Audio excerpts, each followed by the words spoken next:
Good morning, good afternoon, good evening, dear listeners and viewers. Welcome back to another episode of Beauty Lives podcast with me, Miriam Rose. I'm joined today in studio for the second time by Mburathi. I will let him introduce yourself just in case you missed the other episode that we did together.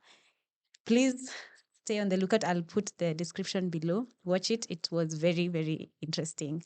So today we'll talk about music, his architecture, and substance abuse and mental health. But for now, please introduce yourself and welcome. Hello, Rose. Hi. Thanks for having me back. Thank you for coming back. Excellent. My name is Kiũri Mburathi. I am a practicing architect living here in Nairobi. I also DJ and I'm also a spiritual guide with Raj Yoga with the Brahma Kumaris. And I'm very happy to be here and share some experiences and Yes, some knowledge. more experiences because the Yes. last ones I have actually still been thinking about them. Wonderful, Very wonderful, interesting stuff. wonderful, wonderful. Cool. So where do we begin? Tell us Yes. a bit about. Let's start with the drugs Yes. so that we can get the intents out of the way. Yes, yes, yes. So I had this question that I really want to ask. Yes, Mm, tell me about a time yes. when. No, I think that is too quick into Oh, it. okay. So It's take because it you on. mentioned you Yes, mentioned that you were into yes, you had an encounter with substances. yes, yes. Tell us a bit about that, then I ask my intense question. Okay, sawa, sawa. So,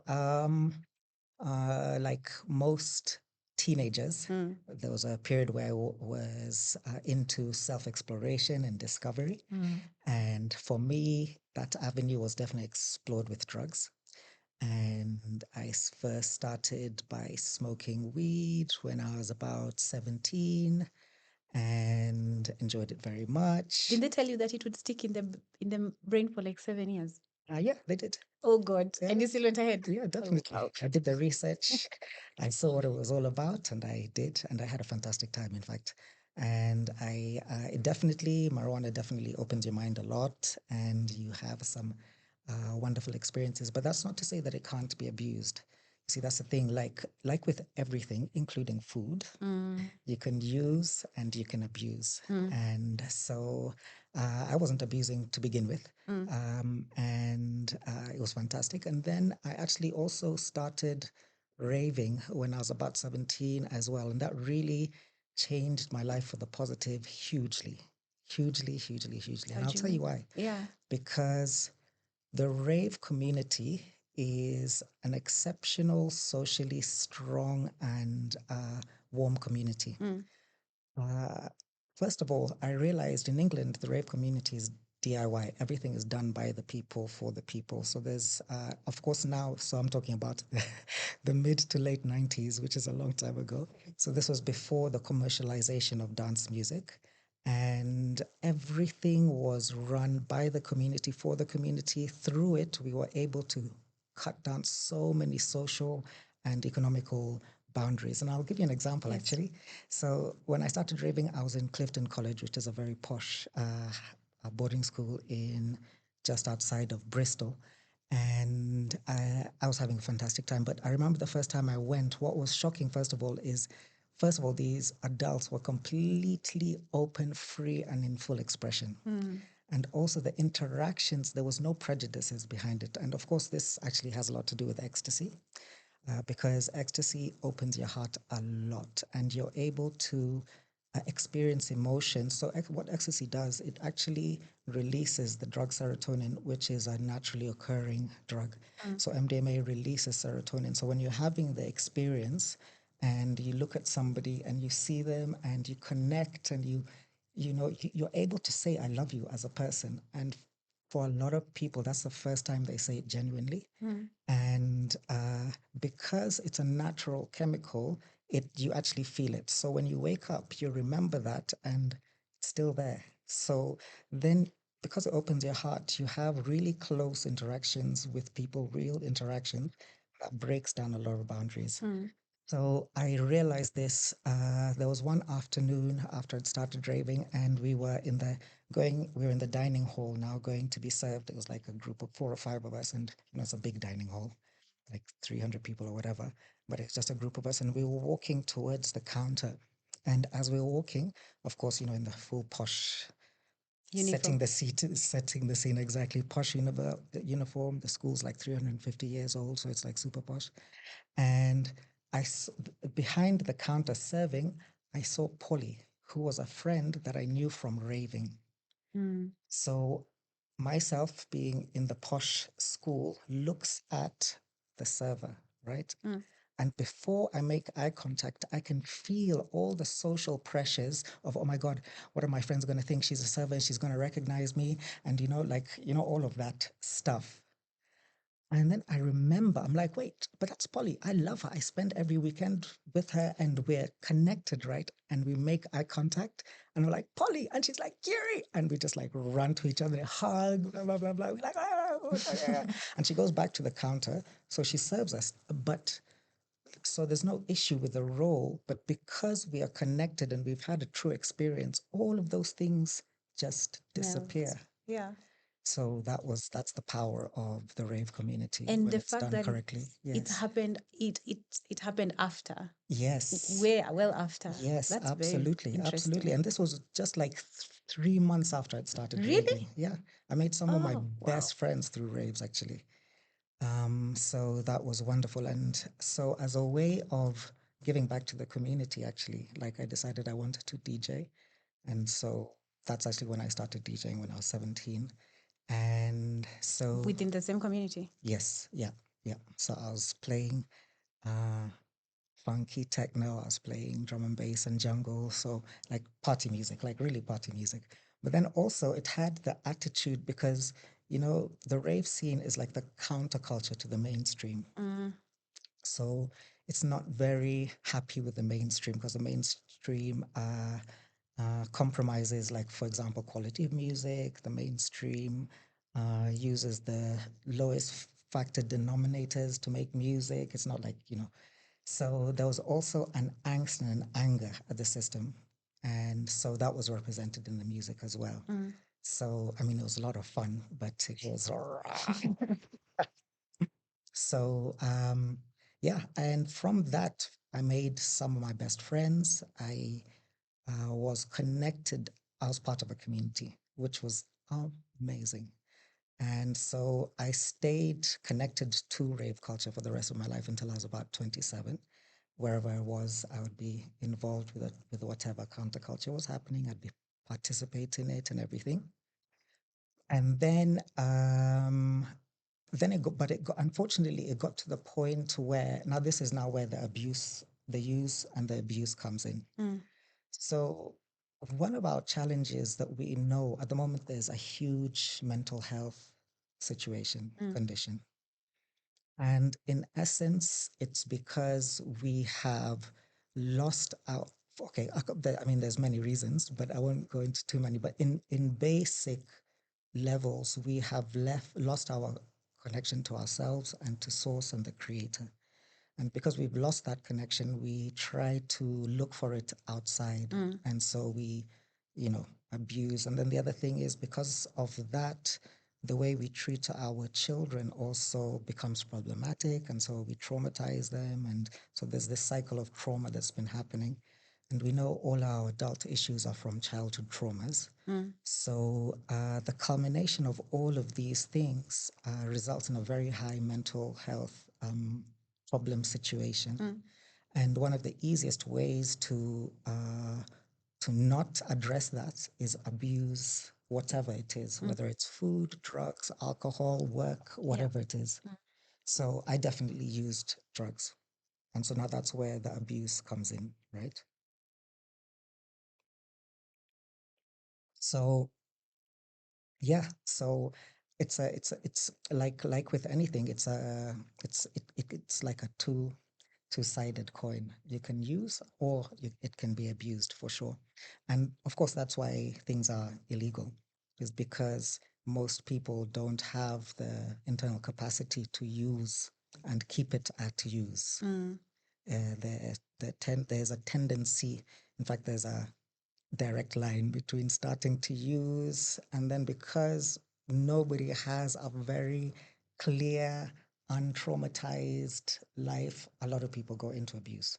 Mm. So yeah, so that was and oh, the other aspect about drugs is definitely it opens your mind and makes you realize that there's alternatives. And but now the challenge is when you begin to depend on the drug to give you the experience. That's now where the abuse comes in, and that's now where it becomes very problematic.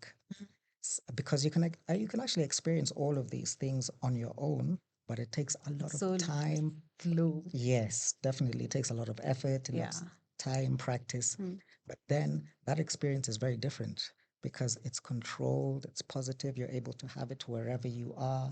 So with drugs, for example, you lose control. You can't do it, you know, there's conditions and things like that. But on the spiritual path, you learn how to do it positively. You learn to basically remain high all the time because you're able to tap into true love, true peace, true happiness that doesn't need now that those additions.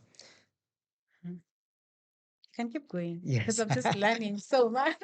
I'm seeing such a thread. Yes. Yes. So let me just take you a bit. Yes. When you were 17, Yes. were you going in out of curiosity Mm-hmm. or out of trauma? Were you running Definitely away from curiosity just and curiosity? adventure. Definitely. And having amazing. You're making me feel like I lost out No, on no, something no. at 17. Everybody has their own way of experiencing their highs and the lows. It's not like one person. Well, I want an experience like yours. Okay, so you are going in from Yes. adventure, Yes. and then you And find this and curiosity. curiosity, and then you Yes. find this group. Were they also going in for adventure, or were they masking trauma? So, you know, again, this is the thing. To begin with, I can say it was okay. Let me now refer now. Okay. When I look back, Mm.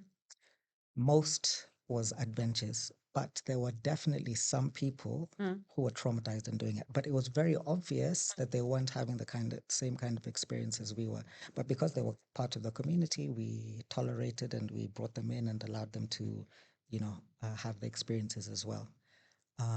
So yeah, yeah.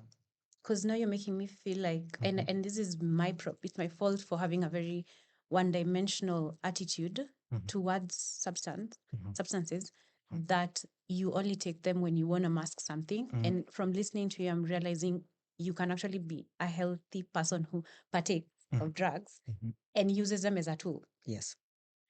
Did you? So that's good. Nimelewa. I have added a dimension to my life. So Good. but how are you guys able to regulate so that it doesn't go into now? Yeah, you see, now that's where the challenge is. Because in society, at that point, especially the late 90s, early 2000s, there's no knowledge about mental health, right? Yeah. There's no knowledge about anxiety, depression. So the challenge is we would begin to have those experiences, but because you don't know about it, you mask it, or you don't talk about it, or you do more, right? And so now that's where the challenge is because we don't have drugs education was terrible. So you were told either you're a devil if you use it and you're going to hell. Definitely, you're going to hell and that's it. So there was no education about it, how to use it appropriately if you so decide you want to do that. And there was no support for or knowledge of the mental health issues that are associated with excessively using, because that's also another problem. Even if you have a good intention and you begin to use it excessively, you are going to find yourself in a not very good situation. So yeah, that lack of information, the lack of knowledge, and even knowing the effects of what we were doing, like fully. Yeah. So those were some of the things that were challenging. Is there a time? Is there a time that this, can I call them? Let me just call them drugs. Gave you a spiritual experience, or was it just the high, this serotonin? No. I had several amazing Oh man, spiritual you're making me feel like experiences. wow. So for one of the biggest, strongest spiritual experiences you have when you're raving is when you are dancing with a group of people, and you know music is a vibration. and everybody tunes into that vibration and you express yourself through that vibration, it's incredible. It's incredible. It's transcendent. Yeah, it Without must a be. doubt. It must be. Yeah. And was it fleeting or did it last? Or No. how long did it last? Like that one experience that you Yes. remembered. So it would Because- happen every time I went raving. If it Yeah, was a because good party. that's where I'm getting at. Because Yes. when you talk of dependence, that Yes. means it's somewhere where it's so amazing Yes. that you go to school and then you want to go back to the rave, to Yes. the rave group and the community, and the sense of love and Yes. no boundaries. Yes. I can see how psychologically someone would be dependent on that. Yes. So for you, Yes. how did you manage that? So being in a strict boarding school helped. Good for you. And yeah, I think that, and I guess some level of balance and desire. So it was happening only in periods. It was never extended. It was extended because it happened between my ages of 17 and 24, but because I'll tell you why. Because I was always going on holiday back to Kenya or to wherever my parents were, I would always take a break then. Did your parents know about this? Not to begin with. They knew later. Yeah. And They weren't happy with it. how did they find that? What did you do? The usuals. The usuals. We've all read it in the stories. Your mom goes to tidy your room and Because there's a way, Mburathi, you're making this picture look too perfect. there's nothing perfect about it. It looks clean. It looks like a clean picture. It's a picture of life, and life is never just clean or just dirty. It's things are perpetually happening at the same time. We're If someone learning, listened growing. to you, they would be like, I can handle. From that experience, what would you advise a 17-year-old right now? What would I advise a 17-year-old right now? That's a good question. Okay, that's a great question. What would I advise? Or the 17-year-old you? Yes, yeah. Oh, that's even better. I would advise enjoy, keep the balance. Don't go over the top, and because balance is key. Life is supposed to be enjoyed, but we also have responsibilities and yeah, so just having balance and enjoying. Which is what you did, right? Yes, I did actually until the very end. Okay, tell us about the very end. Remember that But thing it's I not just told you about where you yes, you yes. get me you get me here and then you Yes. stop. You draw me back. You do that Yes. like an ocean. Okay. So it's very important to remember it's not really about just the very end, because the very end was just like a year and a half, right? Of 17 to 24. That's that's a long period. In fact, it was 17 to 27, really. So Yeah, like 10 years. yeah. So within those 17 years, most of it was amazing and discovery. And like, for example, through mushrooms, I had, astral projection. I understood time is malleable. I connected to nature on such a deep level, and you realize that everything actually is alive. And oh, this is not a live plant. You would know. Yeah, so yeah, there's a lot of adventure in between. That's fantastic. And again, I'm not trying to advocate the use of drugs. I'm just sharing my experience. This was Please how it went underline that. down. He's not Definitely. advocating. I am not advocating that. Yes. Everybody has free will and they exercise it the way they see fit. But I now understand why drugs are illegal. Previously, I used to think it was because the man was trying to control us, but it's not. It's because you can very easily abuse drugs and find yourself in a situation that's out of control. And and because of that, that's why they're illegal. So I understand that now. So, what drugs did you take? I know I have a friend who takes DMT, and he has wild spiritual experiences. Yes. And he claims they help him, and he's able to balance fully. We are not advocating for drugs, but what happened in the end? What happened at the end? I just You abused it. abused. I just abused. What triggered it? What was the? Yeah, so now that was when I went to the States, and for the first time, I began realizing that I was becoming racist and being deeply affected by the conditions that were around me. And they were actually, I was becoming depressed, of course, again, because of not having the knowledge of mental health and everything. I was having an identity crisis. I was having a breakdown. I was going through depression, being in the States, the weather difference, and then this racial condition for the first time really coming to the forefront and disturbing me very, very much. And because I didn't have a spiritual understanding of what was happening, it's affected me greatly. And so in that process, now I began to abuse. So because I don't want to deal with the reality, I take. And so now that's now where it becomes very, very problematic. And so I took myself to the point of hospitalizing myself, actually. I almost, yeah. And it was intense. And I was very fortunate because I had friends that who love and support me very much, and they were there for me. In particular, there's a lady called Christina who basically saved my life. And after that, so basically that was my rock bottom, right? And then after that, I began to now reconstruct myself, and here I am. Yay. Absolutely. Were you able to identify consciously the boundary between this is fun and I've been able to balance it, but life is shaping up differently from what I have been used to, and therefore let me use these drugs to mask? No, They happen spontaneously. see now that's where it's a challenge. Tragedy, yeah. Yeah, because the transition from using to abusing is very individual, first of all, but it's also a response to what's going on. So you're not really conscious that you're doing it wrong because you're responding to your own internal discontent, so to speak. Yes. So it's more at the end, like for example, when I caused myself harm and I was like, what am I doing? That's the moment where you're just like, what is going on? Can I ask what you did? Yeah. What did you do? I cut my wrist. Oh gosh. In a bathtub? No, in the kitchen. But like as soon as I did it, I was like, it's like I woke up. It's like, what are you doing? So that's what I'm saying. Until that moment, you're caught up in your own uh, false reality that's happening inside you. Yeah. Okay. And now the good times. Yes.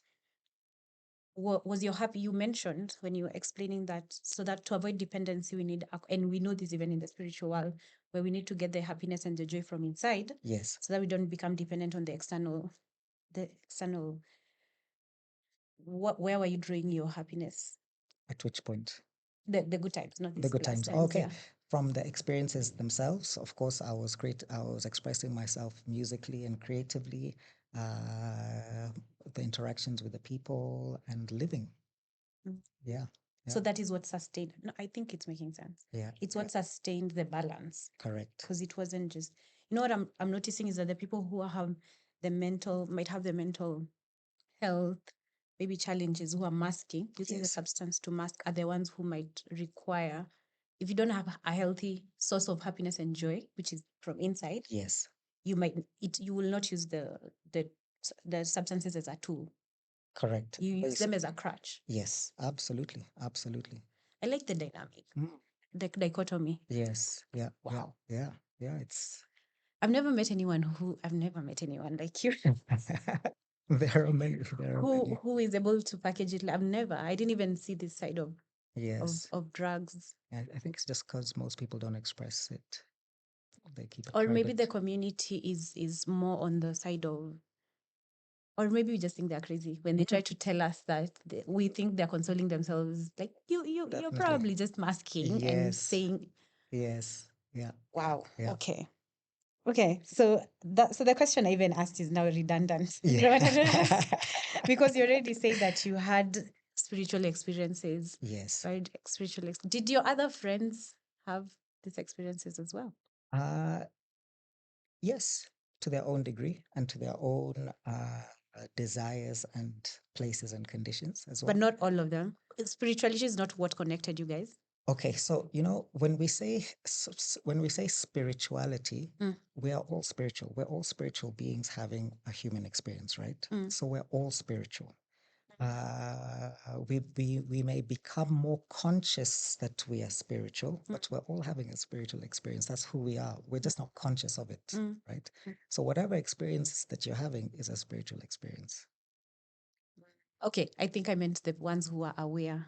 Okay. I don't okay. know why when you say, I think of Yes. like groups of hippies, You and see those now ones that are aware. yes, they're very aware, and those are also now what the mainstream does to make us think that anybody who indulges in something like that has to, live a bohemian. But there's Yeah. lots of doctors, there's lots of lawyers, there's lots of politicians Architects like yourself. absolutely doing it. That's actually that's a good point. We have the notion that people who are in rave groups are Yes, I'm here wondering what is a whole architect doing with these people. exactly, Oh, exactly.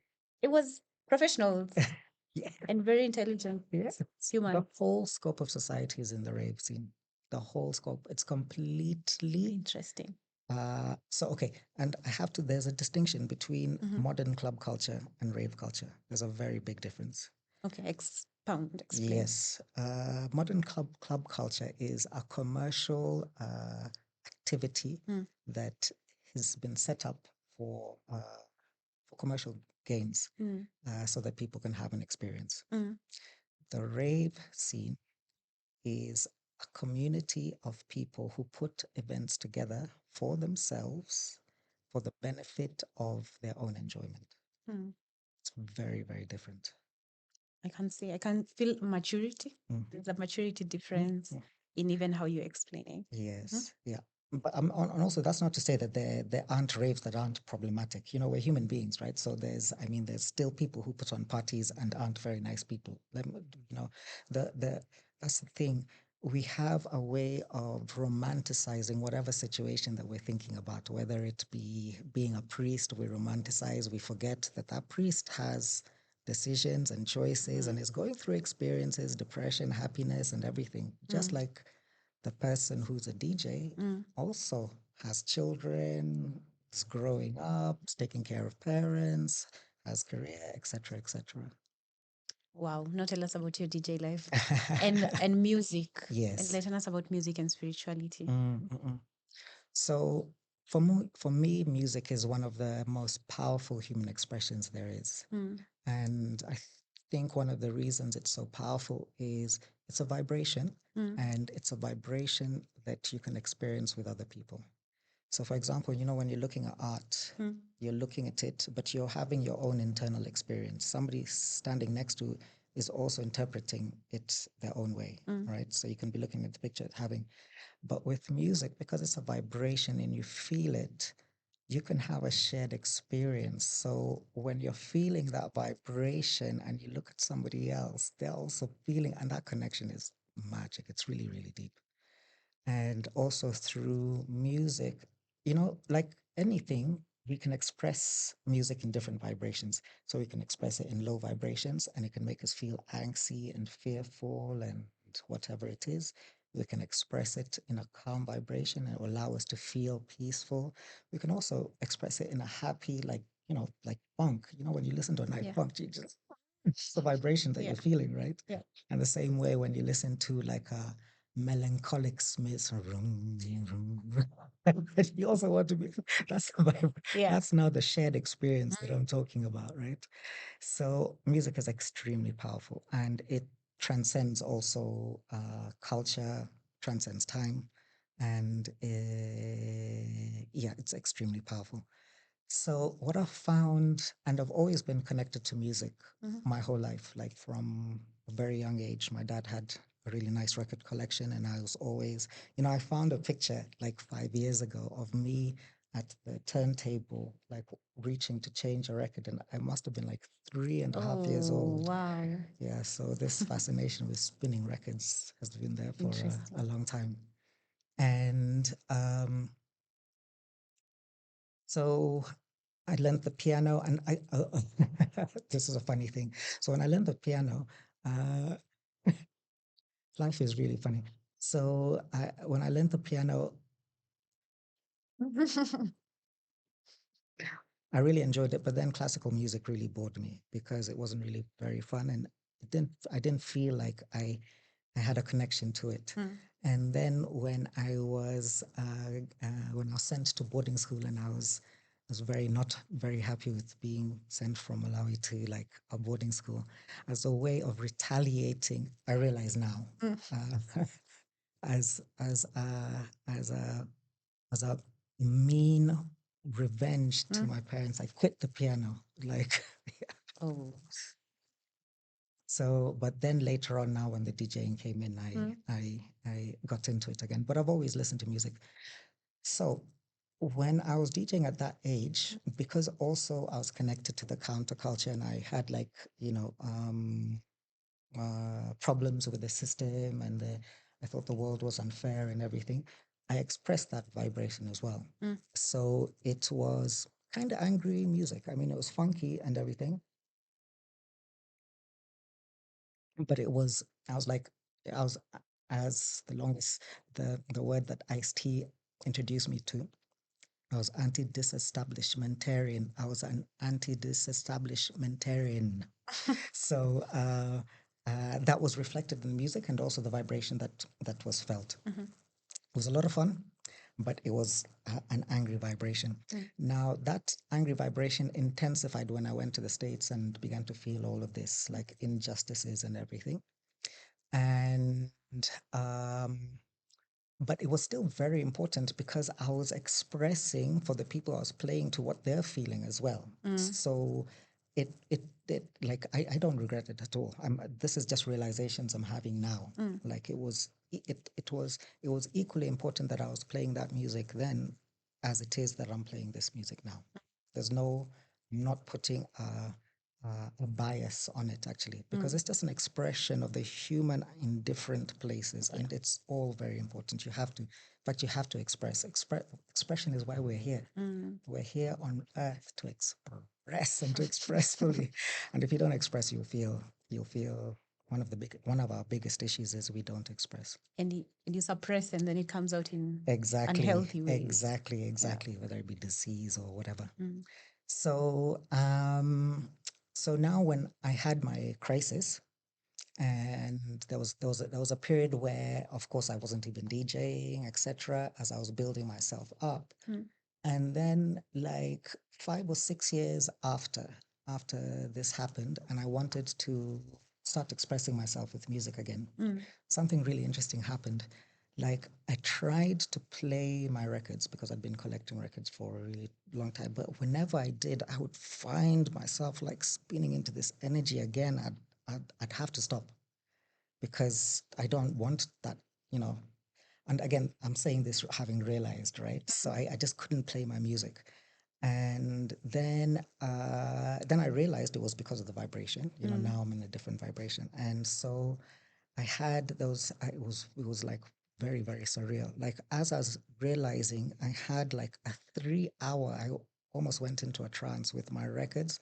And I just went through my records, and I could feel all the emotion because, you know, there was emotion in these records when I was playing them, you know, like for 10, 15 years and having really strong experiences with people. So I was like going through my records and like releasing the energy and feeling it. And like it was amazing. And then after about 3 hours, I packed all my records and put them away. And so then I wanted to express myself. And so I tried new technologies because, of course, I was using turntables, but I didn't enjoy using the new technology. And then I almost gave up. And then somebody told me about a thing called Serato, which is like a digital vinyl system. So you're able to play digital music through a control vinyl. So you're able to use the tool. So I've been collecting music since I was 12, and suddenly, because my records were all like jungle drum and bass and that kind of energy, suddenly I had access to all the music that I have, and I have a lot of music, and I have a deep musical knowledge as well. And so it opened up the world because now what I do when I play, my main my main reason for playing is to allow people to experience the universal nature of humanity by mixing music from different cultures and showing their connection so that you experience the connection. And so, like between 2020 and 2023, I was playing in a place called Salties in Kilifi, like every 3 months. And one of the main reasons, Kilifi also has a very fractured social status. One of the main reasons is I wanted to bring everybody together and allow them to see that they've got a connection. And so I would do it through music. And it was absolutely magic. It was magic because you know what happens usually on the dance floor, like, you know, people play African music and the Africans will dance, and then they'll play some rock, so the Africans will leave. Yes. So what I would do is, like, I'd be playing, let's say it's an African tune, and then I'd mix it with something that white people know. So what would happen is they would get on the dance floor as the African song is playing. Oh yeah, oh yeah. So they're dancing. Wow. And then they realize they're dancing to this African song, right? Okay, so it's a new song. They're happy, they're happy. And then you mix it with something, let's say Asian, they're still dancing. Like, oh, I see. And then interaction on the dance floor, right? Because now I'm still there when the Asian is happening and there's an Asian person doing this. So the white person's like, what's that? How do you do magic, But that's magic, but it's also expertise. You make it sound so damn simple. So now, okay, I'll tell you why I was able to do it now, because of my spiritual journey. So now this is now where the connection is. Because previously, when I didn't have the spiritual knowledge, I thought black people were black, white people are white. I was separating, I was disidentifying and everything. But now, when I began to understand we're all spirits and begin to relate on that level, then I'm also expressing at that level. So people, doesn't matter if you're black or white, you feel it. Because if I express from black power, let's say I'm like, black power of white people, right? There's no white person who's going to dance to that. Nobody. That creates a lot of seclusion and division. Absolutely, absolutely. So Interesting. yeah, so that, because again, everything we do is an expression of an internal vibration, right?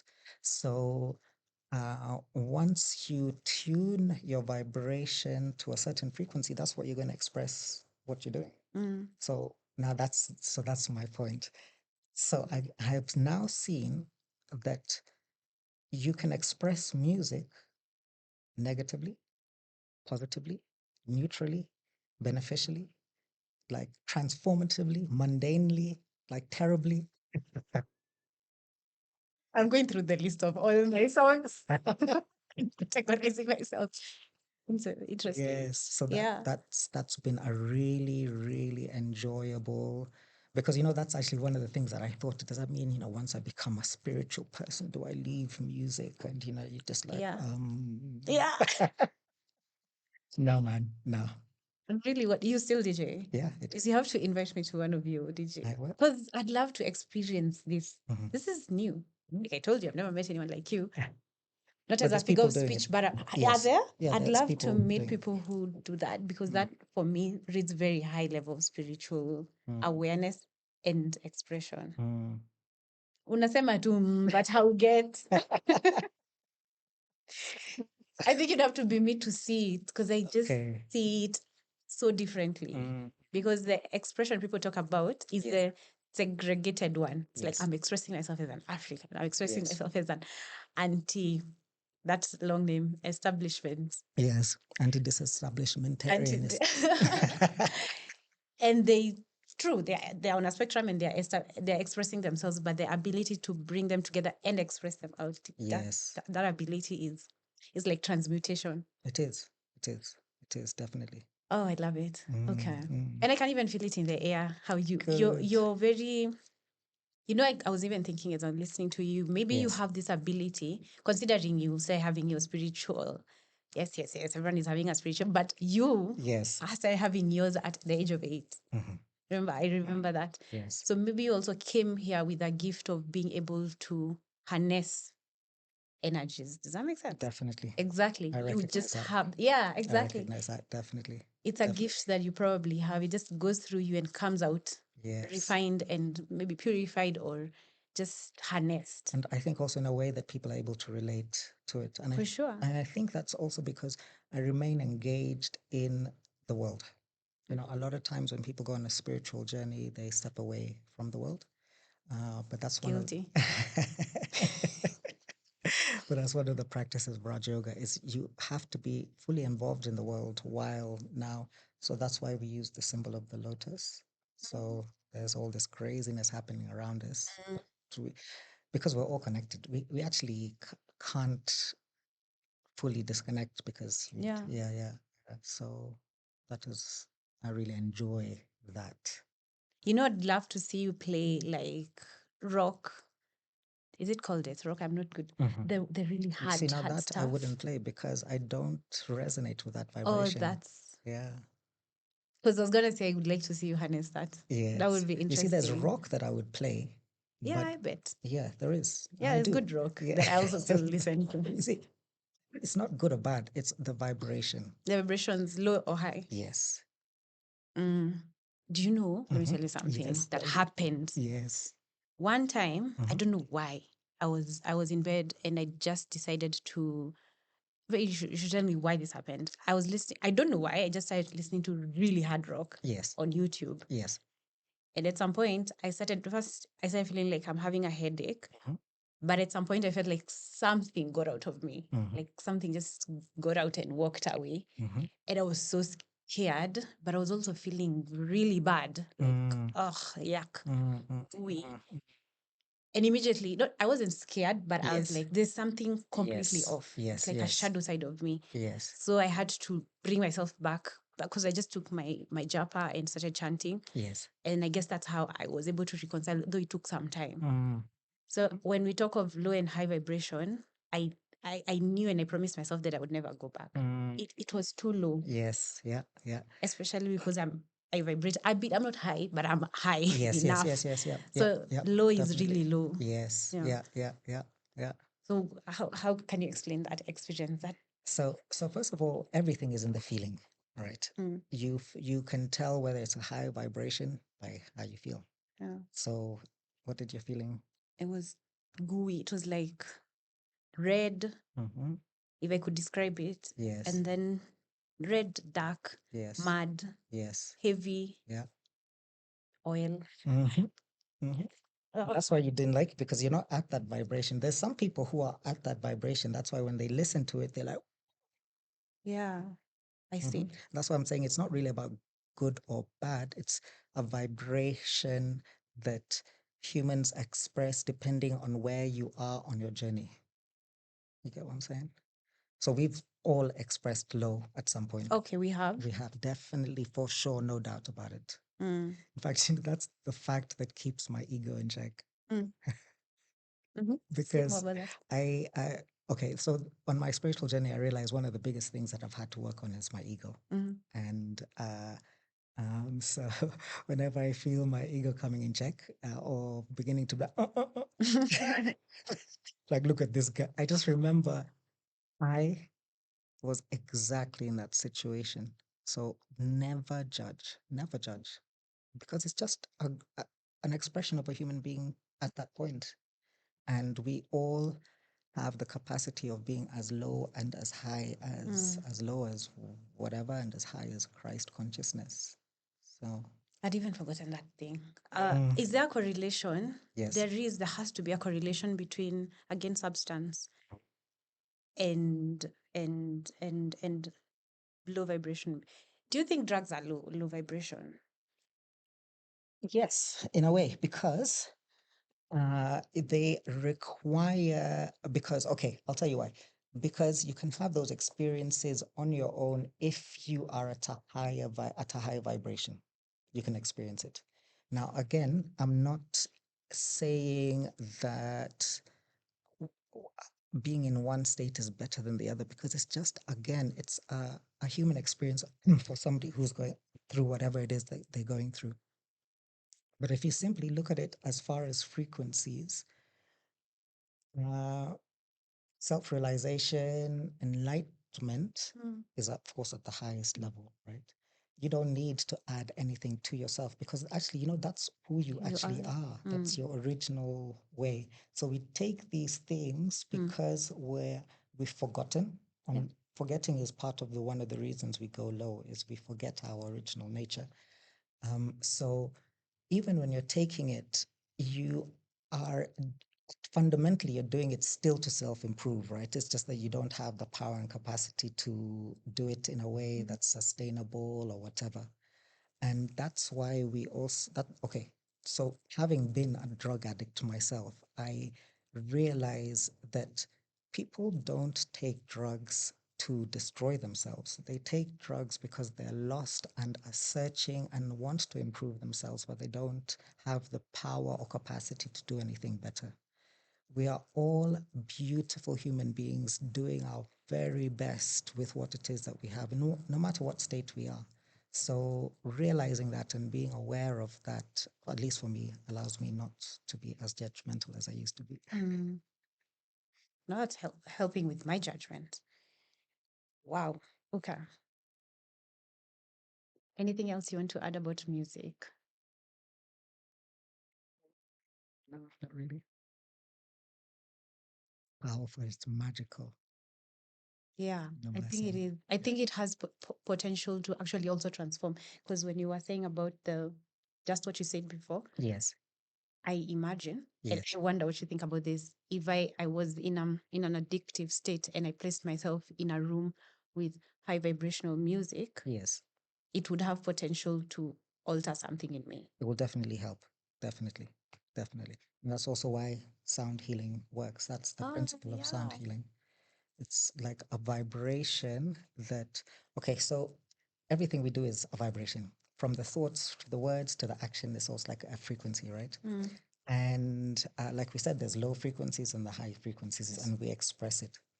When we are expressing low frequency, it also affects our bodies. And now science has clearly shown the connection between your state of mind and specific diseases. So when people are doing sound healing, these vessels are tuned to a frequency that is high. So when it goes ding, and now this is the difference between a live sound healing and like a YouTube sound healing. You can't have this experience with a YouTube sound healing. You can't.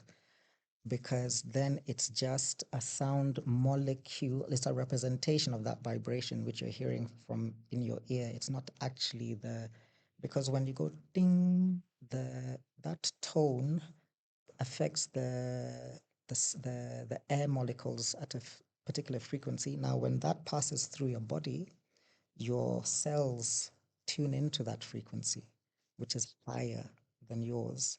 So that's now where the healing happens. So same thing with music. When everybody's tuning into this euphoric thing and you're feeling it, it's at the frequency and you're doing it together.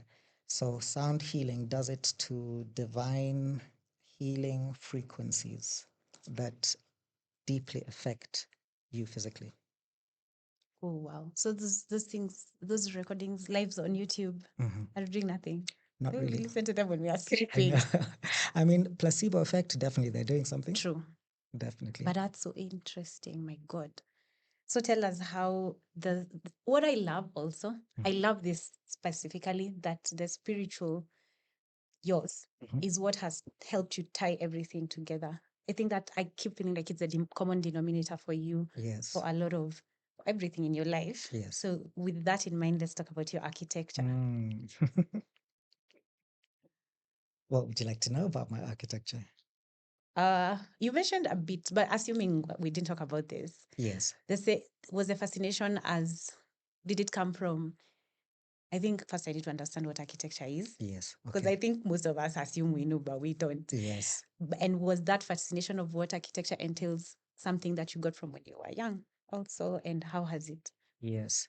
So it was interesting because I only started being interested in architecture when I was in my undergrad. So actually, because of, I think we talked about A levels, the biology thing, Yes. I was in human biology, Yes. then ended up living with some architects.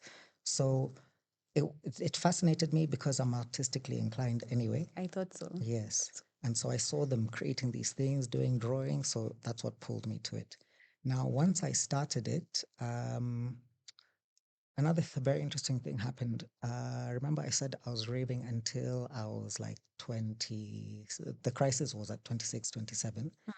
So I started my architecture when I started doing my master's when I was 24.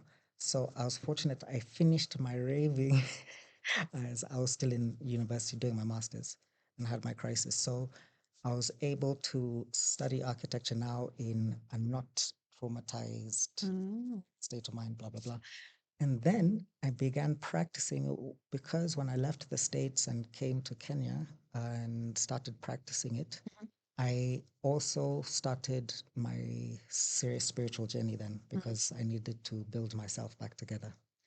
So I was fortunate that I was able to now kind of grow spiritually and architecturally at the same time. So I was now able to like bring the spiritual, Spirituality into architecture. yes. So for example, the company that I founded is called Insight Architecture and Design. And one of the fundamental principles of insight architecture and design is understanding, first of all, there has to be a holistic solution. You can't look at one aspect alone. You have to be dealing with climate, you have to be dealing with resources, you have to be dealing with design, you have to be dealing with the psychology of the client, you have to be dealing with the energy of the place, you have to be dealing with, the sun and everything. So like architecture is a synthesis, is okay. Architecture is the space creation and living condition creation through the deeper understanding of why it's being used, how it's going to be used, who it's going to be used by, and also integrating it as best you can into the environment. So the precedent that I always use, my ideal building for me is an anthill house. And you've seen the anthill colonies, termite ant colonies. They have these, it's all made of earth, so it's completely sustainable. It uses natural cooling, temperature control systems. It's very efficient, and it's beautiful. So that's what I try to do uh, as I practice architecture. So how I've used the spirit, now integrated it even more. One of the most fascinating things about architecture is that you have to understand your client. So in a way, when you're, especially for a house, when you're designing a house, it's almost like you're designing a suit. So you need to understand what the person's preference is. For example, if they enjoy reading in the afternoon, that needs to be integrated into the building so that they're able to enjoy that at a level that's even better than if they didn't have that building, right?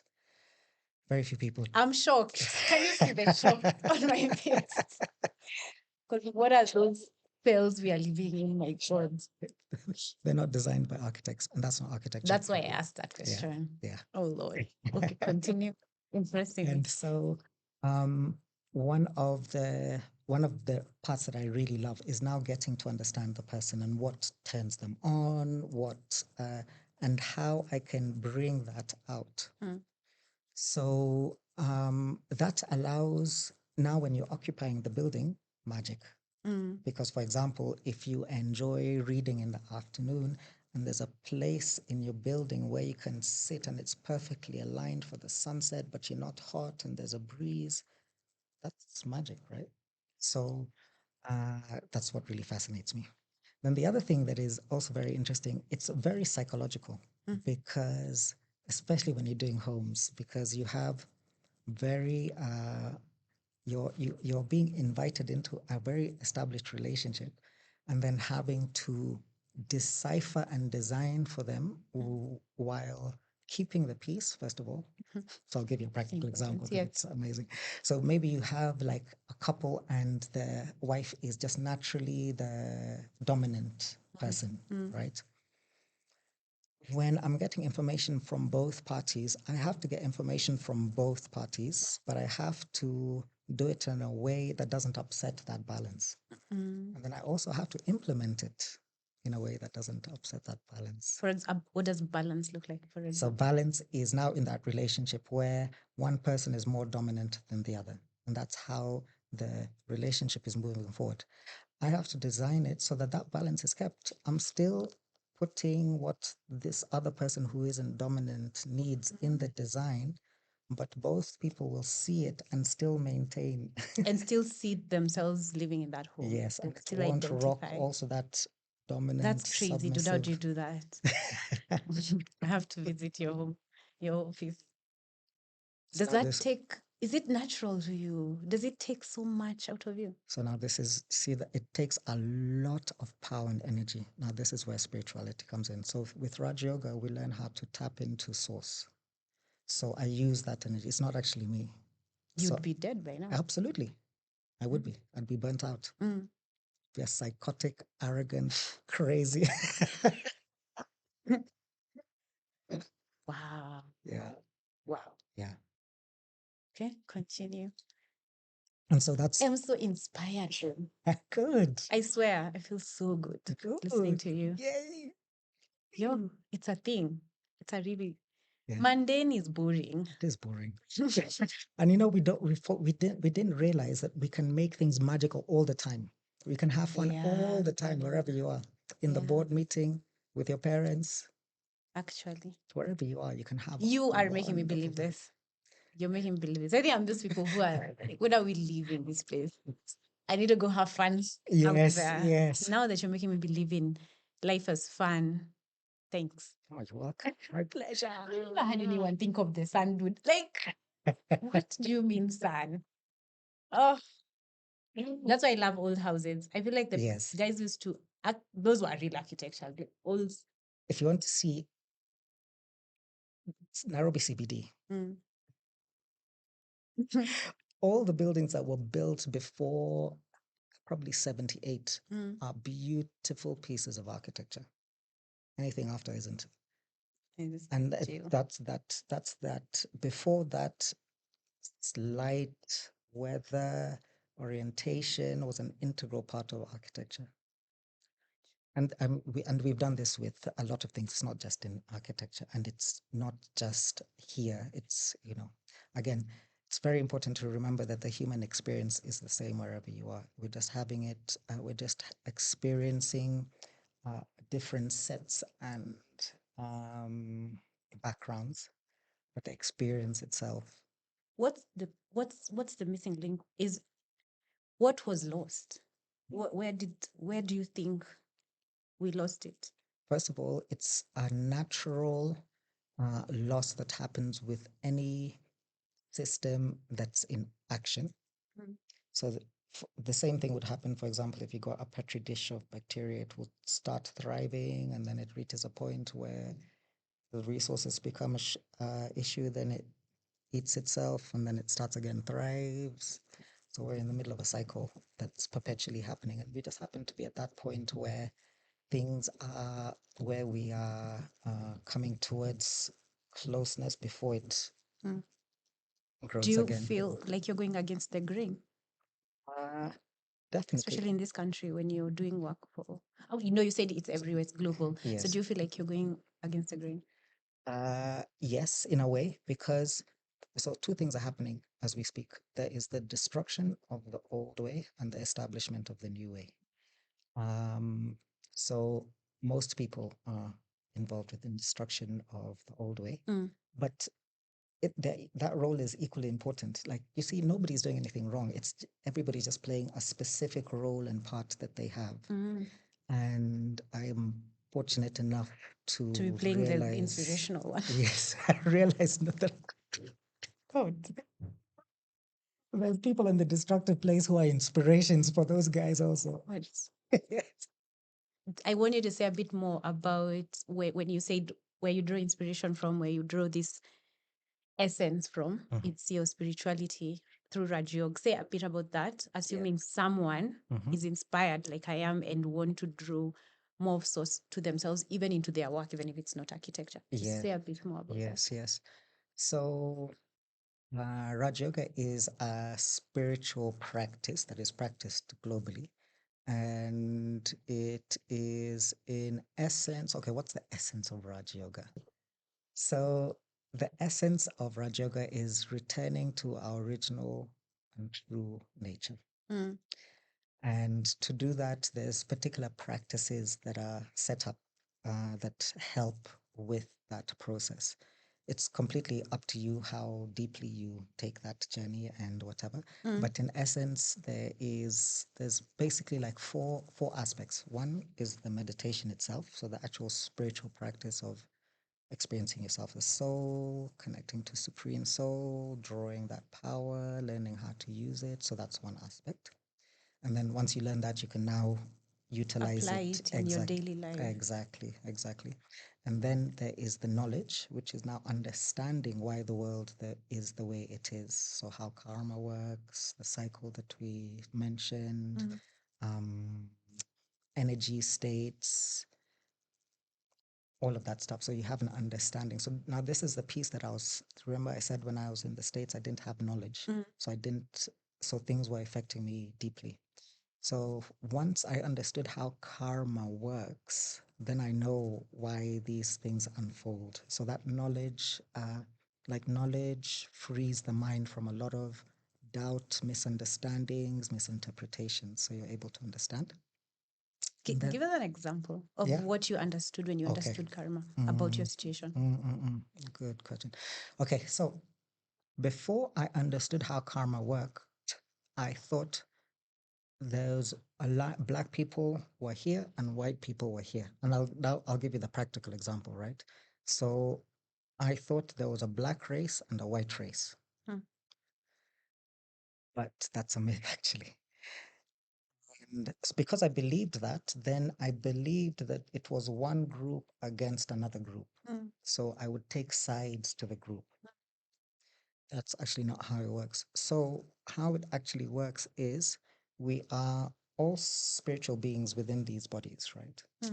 And we are expressing ourselves through these bodies. But this spirit, which is now the true essence of who I am, definitely I'm using this body. So I'm not denying that at the moment this is what my body looks like, but it's not who I am. This is a costume. So if we take the example of, okay, I'll use the example that I was going through. Yes. The black-white situation.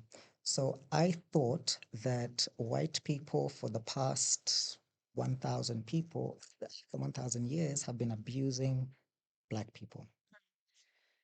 So that's what was getting me angry. And I was like, it's not fair. But then why are all my friends white? That's now why the identity crisis was coming in. But then when I understood spirituality, let's take those 1,000 years of time. We'll say this is 1,000 years. From here, this is 1,000 years. In these 1,000 years, in the physical world, the people in the costume of white people have more power. Okay? But the soul actually travels between these two races because when an interaction happens, it's one soul giving the other soul sorrow, right? But if you don't have that understanding, it looks like it's a black person giving a white person sorrow. But it's actually this soul giving this soul sorrow. Now, because of the way karma works, that sorrow has to be returned. But because in the world, people in black bodies don't have as much power as people in white bodies, for that power and that negativity to be returned, the souls will have to swap so that that energy is returned. So the act of anger isn't because that person is white, it's because it's the quality of that soul. That same act will be carried out in different costumes at different times. So that broke my perception and a misunderstanding that actions are connected to race. They're not, they're connected to the soul. So if you can perceive that, then you don't get caught up or you don't believe the external illusion, but now you focus on the energy of the person. So when you're interacting with somebody, it doesn't matter if you're white, black, I feel your energy. And that's now what determines my interaction with it. Wow. Wow. Interesting. Yeah. I really like that. Yeah. So, yeah, that's the difference between now. I had taken you from you explaining the essence. So you Yes. explained that was the point where you explaining the karma, the knowledge bit. Yes. Then that was the example. Oh, and then yes. Okay. Yes. And then the last part. So that. that's the knowledge, understanding it, studying it. And then there's inculcation of that knowledge, because you can understand something. You can say, all souls are, every person in this planet is a soul, right? Mhm. But do I inculcate it? When I look at person, do I actually connect with the soul? Is that what I'm focusing on? Or am I still looking at you as an African girl and making all those, you see? So that's the inculcation, being able to now actualize and become the embodiment of that knowledge that you understand. Then the last is service for fellow man, which is doing whatever it is that you can to allow your fellow man to grow spiritually. Wow, awesome. Honestly, again, you make everything seem so simple. If I applied all those things, Yes, I feel like my life would, for real, I feel like my life would be so different. yes, Because if all I had to do, for example, is feel in, because I'm such a feeler. So if I yes, felt into people's energies instead of looking at their external, then I would easily be able to serve them. yes. Or not, Mm, mm. because that's also an expression. Correct, Yeah. definitely. No, And it's just I'm as a good student. just as valid as well. Yeah, Absolutely. exactly. Yeah. So you mentioned meditation, and I think unless you have anything else you want to add about your architecture and music. Oh, I really want to talk about architecture some more. It's so inspirational, and I love art. Yes. And I never knew, I never saw before that architecture was art. We Yes. just assume art is Correct. Yes. Yeah. Yes. Yes. So I think I have a thing about art. Can Yes. discuss that outside. So But very let's see quickly, how. I'll Yes. add to your understanding. So architecture is a technical art. Oh, okay. Okay. Yeah. As opposed to. Art is an artistic expression without the technicality. So architecture, proper architecture, is an artistic expression, but with the technical support that allows you to occupy it, to use it, to. I see. So That's what architecture that has to means. be creative at its source. So when you see something and it's not inspired, it's not architecture. And it has a deep effect on people that people don't realize. So everything we do is an exchange of information, of energy. So this is now the deep understanding of how spirituality works, right? So if I, as an architect, design something and somebody who's living there doesn't have access to the sun, and because it's really deep, it's like psychological, and it will mess them up. You'll have that account. As an architect, that is your account. But people don't realize how. Like this energy will come back to you as the architect. Yeah. Wacha. 100%. Because you've created a condition that you think is suitable for them. So that experience that they have is your creation. So, for example, people don't realize how much depression is simply determined by not being able to see the sun when you wake up. Yeah. That's architecture. How many millions of people don't look at the sun when they wake up? Yeah. Where is it? They don't even know. There's no orientation, no understanding. Or their buildings, or I don't know, you live in the garage down there.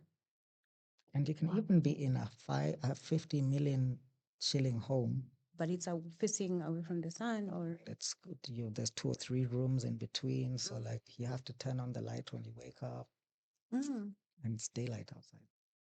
But the things we also take for granted, because I also think there's that knowledge isn't per se out there. Because if the knowledge was there, people would be more conscious. Absolutely. So it about happened. choosing. Yeah. So it happened during the Moy era. So one of the things that Moy did was the arts were the threat. The literatures but unfortunately, architecture is connected To STEM. Yes. So the resources, the professors, the quality of those departments shot down like in the mid 80s, and that's now where we're at.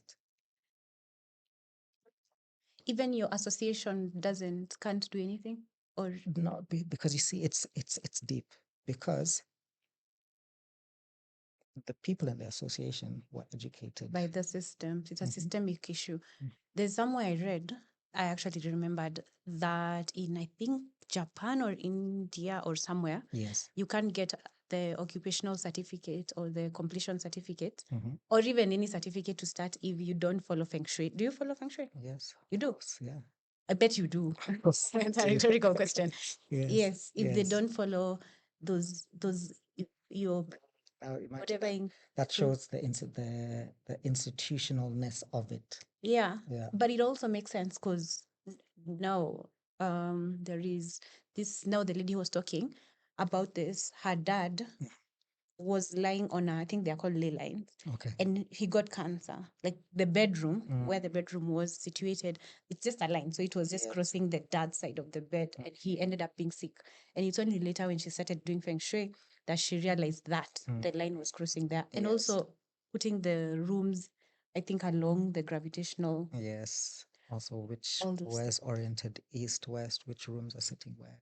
Imagine it's a thing. And it Yes. can, like you said, depression, it can also contribute to the happiness and wellness of even a family, even when they're having dinner and all those Absolutely. things. 100%. Yeah, so Yeah. I've heard a bit about that. I heard about it. I Yes. didn't take it quite seriously, but now when you Yes. explain it, I'm like, oh, it's this serious. It is. It is. It is.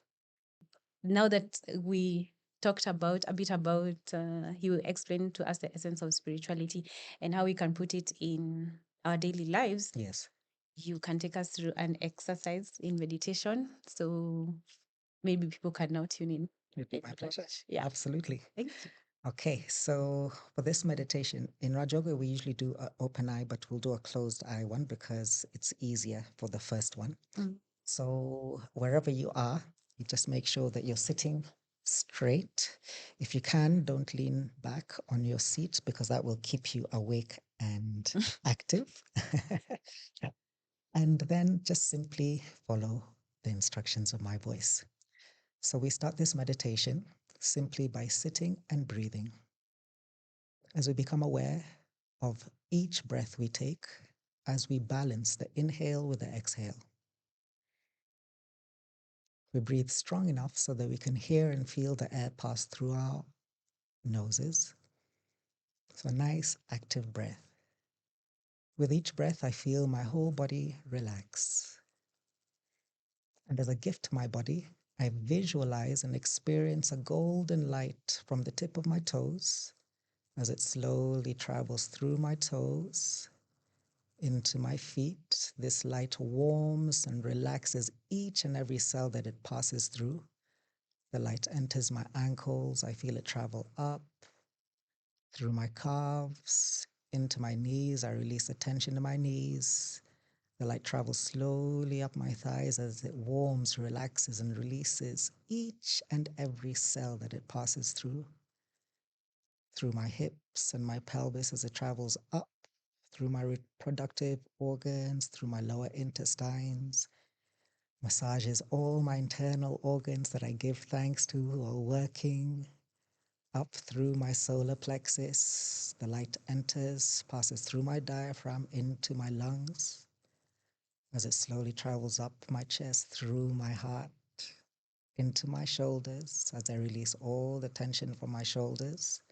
As the golden light travels down my triceps and biceps into my elbows, into my forearms, through my wrists as this beautiful golden light enters my fingers, and I bring it back up to my shoulders as it travels through my neck, releasing, relaxing, and energizing each cell through my jaw, face, muscles, all the way to the crown of my head.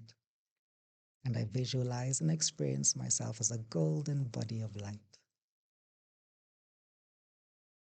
I now become aware of myself, my pure consciousness, as I visualize and experience myself, the soul, the point of light sitting just behind the forehead. I am light, pure conscious light. And from this light, I radiate peace. And I can visualize this as a slightly green light, as well as the feeling of pure peace radiating in every direction. I am peace. Whoever and whatever comes to mind, I send them peace. I also tap into my pure unconditional love. I, the soul, am love. And I can visualize this as a slightly green light radiating, as well as the feeling of pure unconditional love.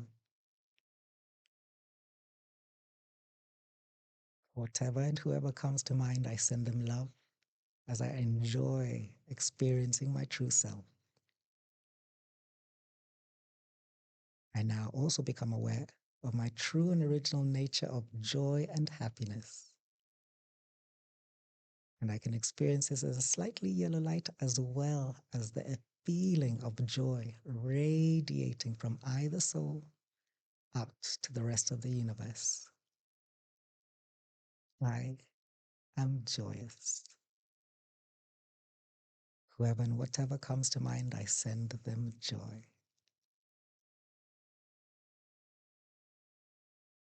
I realize these are parts of my original and true nature as I allow it to emerge fully.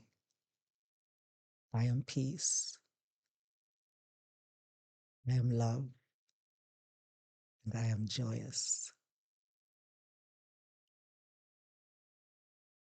Maintaining this vibration within, I return my attention back into my breathing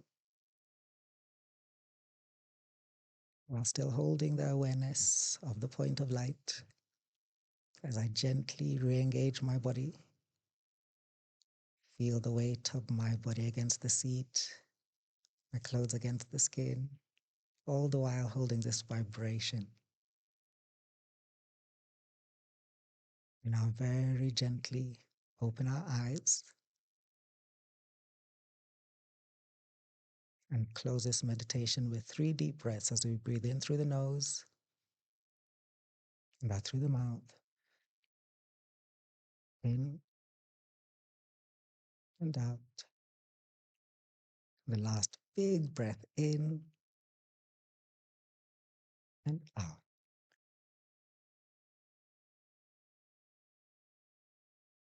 Om Shanti. Om Shanti. Oh, wow. I'm looking as if I'll see the yellow.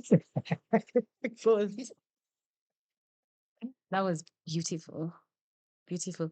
I always feel better doing Raja, Raja Yoga. Brahma Kumari's meditation are Yes. always more palpable for me. Okay. Surprisingly. Okay. Yeah. Excellent. I don't know why. Anyway, thank you so much You're so for welcome. coming. It My was so absolute cool. pleasure. Thank you. And then, yeah, let's keep talking. Please invite me Absolutely. for your DJ. I will. Kwanza Kilifi ones, I'll come. Everything, even your office, I want to come and just, I will really, invite you. genuinely, I do. Absolutely. It'd Cool. be my pleasure. Yeah, thank you. And So thank you for having me. That was really you're enjoyable. welcome. I'm glad. I'm glad.